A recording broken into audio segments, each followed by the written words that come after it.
Hello കൂട്ടുകാരെ, ഇന്ന് ഞാൻ കരം സിനിമ കണ്ട് ഇറങ്ങിയിട്ടാണ് ഈ നമ്മുടെ മാസ് തിയേറ്ററിൽ നിന്ന്. പടത്തെ പറ്റി പറയാവുന്നത് വിനീത് ശ്രീനിവാസിൻ്റെ കരിയറിലെ ഏറ്റവും മോശം സിനിമ എന്ന് തന്നെ പറയാം. ശ്രീനിവാസിൻ്റെ കരിയറിലെ ഏറ്റവും മോശം സിനിമ. ഇങ്ങനത്തെ സിനിമകൾ അയാൾക്ക് എടുക്കാൻ സാധിക്കില്ല.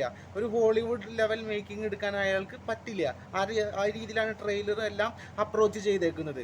ഇനി സിനിമയിൽ എനിക്ക് പറയണേക്കാളും മുന്നേ ഇതിൻ്റെ ബാക്ക്ഗ്രൗണ്ട് സ്കോർ അത് ഇതിനെ പറ്റി പറയണം.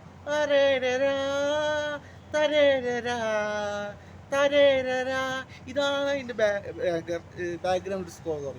ഓക്കെ, അപ്പോൾ അതിൻ്റെ ബാക്ക്ഗ്രൗണ്ട് സ്കോർ അറിയാലോ നിങ്ങൾക്ക് ചെയ്തേക്കുന്നത്. ഈ പറയുന്നതിൻ്റെ ആൾക്കാർ ഈ പറയുന്ന സെയിം ടീം തന്നെയാണ് ഈ ബാക്ക്ഗ്രൗണ്ട് സ്കോറൊക്കെ. പിന്നെ ത്രില്ലർ സിനിമയിൽ 2-3 പാട്ടുകൾ അനാവശ്യമായിട്ട് 2-3 പാട്ടുകൾ ഉൾപ്പെടുത്തിയിട്ടുണ്ട്. ഇനി ഇതിലെ പോരായ്മകൾ ഞാൻ പറയാം.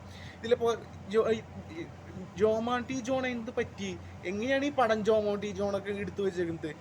ആളാണ് എടുത്തു വെച്ചേക്കുന്നത്, ഒരു ഇതിലും പറയില്ല. അങ്ങനത്തെയാണ് ഈ പടത്തിൻ്റെ ഒരു ലെവൽ എന്ന് പറയുന്നത്.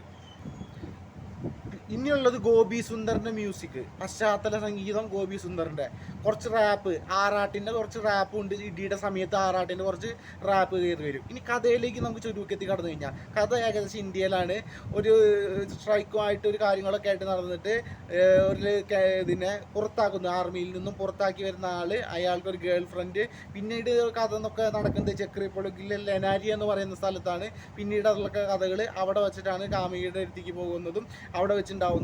അവിടെ ഈ പറയുന്ന പെൺവാണിഭം മുതൽ ഈ മനുഷ്യാവയവങ്ങൾ കടത്തി, ഇതൊക്കെ നമ്മൾ കണ്ടു പറഞ്ഞ കേസുകളാണ്. അപ്പോൾ അവർക്ക് അവിടെ അത്രയും കോണ്ടാക്ട്സ് ഉണ്ടാവുമല്ലോ എല്ലാ രീതിയിലും.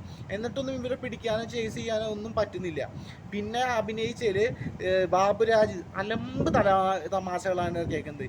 ജോമോൻ ടി ജോൺ എന്നല്ല പറയാ, നമ്മുടെ ഉള്ള പേര് മനോജ് കാജിയൻ ഒന്നുമില്ല പ്രത്യേകിച്ച് ചെയ്യാൻ. പിന്നെ ശ്വേതാമേനോ എന്നായിട്ട് വിദേശകാര്യ മന്ത്രിയായിട്ട് ബാഹുബലിയിലെ മറ്റേ അമ്മയുടെ റോളിൽ പോലെ ഇരിക്കുന്നത്. അല്ല, ബാഹുബലി അല്ല, KGF ഇല്ലേ പ്രസിഡൻ്റായിട്ട് ഇരിക്കുന്നത്.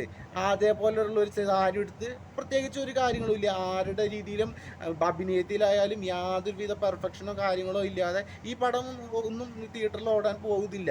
ഇത്രയാണ് പറഞ്ഞത്. പിന്നെ നമ്മുടെ ഷാജോണൊരു ഡയലോഗ് ഇറക്കുന്നുണ്ട്, നമ്മുടെ ലൂസിഫറിലിറക്കിയ വാടാ എന്നൊക്കെ പറയുന്ന ഒരു ഡയലോഗ് ഇറക്കുന്നുണ്ട്. ഇതൊക്കെയാണ് ഈ പടത്തിൻ്റെ ഒരു പറയുന്ന കേസുകൾ. പിന്നെ എന്താ പറയുക, കണ്ടിറങ്ങി കാശ് പോയി, ഇത്ര തന്നെയുള്ളൂ. സോ ഞാൻ ഈ പടം തന്നെ റെക്കമെൻഡ് ചെയ്യാം. മുൻ വീഡിയോകളൊക്കെ നോക്കിക്കോ, എൻ്റെ പടങ്ങൾ എങ്ങനെയാണെന്നുള്ള കാര്യങ്ങളൊക്കെ നിങ്ങൾ മുൻകൂടി വീഡിയോ നോക്കിയിട്ട് ഇഷ്ടപ്പെട്ടെങ്കിൽ പറഞ്ഞു.